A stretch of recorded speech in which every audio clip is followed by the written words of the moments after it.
तर काल आम्ही खाटू श्यामला गेलो होतो ना, तर तिथे मेथीची भाजी खूप छान आणि स्वस्त होती. मग ती घेऊन आलो आणि गावरान होती ना, त्याच्यामुळं घ्यावीशी वाटली आणि ना 3 जुड्या घेतल्या होत्या. तर ते आता खोडण्याचं काम चालू आहे. त्याला आहे ना पूर्ण 1 घंटा लागणार आहे. तोपर्यंत ना आमच्या ठमूबाईचे पराक्रम बघा.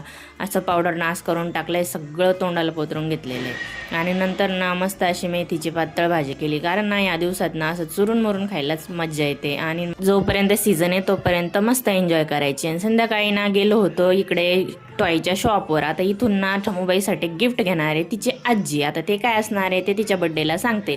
आणि घरी आल्यावर परत मेथीची भाजी. आता ही ना ही तिच्या पप्पांसाठी सुकी भाजी चालू आहे, म्हणजे आमच्या सगळ्यांसाठी. एवढी मोठी भाजी आणली म्हणल्यावर तिला फस्त करावंच लागणार आहे आणि सगळ्यांना त्याचा थोडा थोडा आनंद भेटला पाहिजे. हिरव्या पालेभाज्यांचं महत्व वेगळं काय सांगा. नाही म्हणता 3-4 पदार्थ झाले आणि मस्त असं जेवण करून ठमूबाईच्या पप्पाला खायचे होते पॉपकॉर्न. मग लगेचच बनवायला घेतले. त्यांना पॉपकॉर्न ना खूपच जास्त आवडतात. मग काय संध्याकाळी मस्त असे खातात आणि मग त्यांना छान झोप येते. आणि मी पण खाल्ले. चला असं संपला